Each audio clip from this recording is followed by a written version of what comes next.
And even though we have fraction plus mixed number, we still have to pay attention to our denominators. Because if they're the same, we're using the same strategy that we've been using with fraction plus fraction. Same strategy, same rule apply. If they are different, we use the same strategy, the same rule apply to them.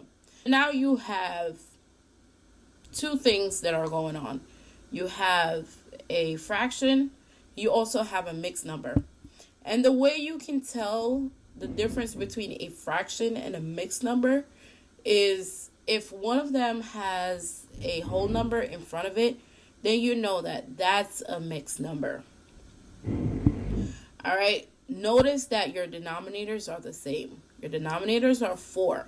So we don't need to do our LCD. We don't need to find equivalent fractions. But we do need to do an extra step.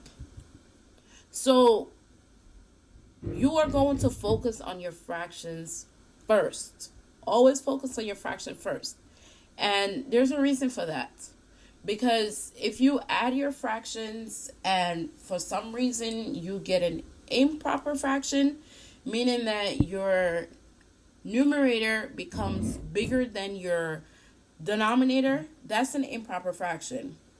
Once you have that, then you know you have to divide and change it into a mixed number. If you have a mixed number, it means that you have a whole number.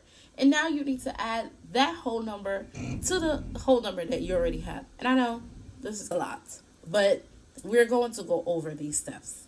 Remember, first thing first, you need to focus on your fractions. You have 1/4 and you have another 1/4. You don't need to do anything with your denominator. You just need to add them. Your numerator, that is. 1/4 plus 1/4 is equal to 2/4. That's your fraction. And since you only have 1 in your as your whole number, we're just going to add it to whatever we already have.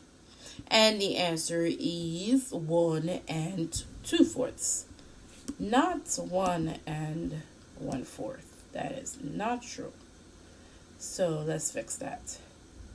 The answer is 1 and 2/4, or we can say that it's the same thing as 1 and 1/2. Now that's true. All right, let's look at another example. But this time we are going to look at unlike denominators because like denominators, pretty easy.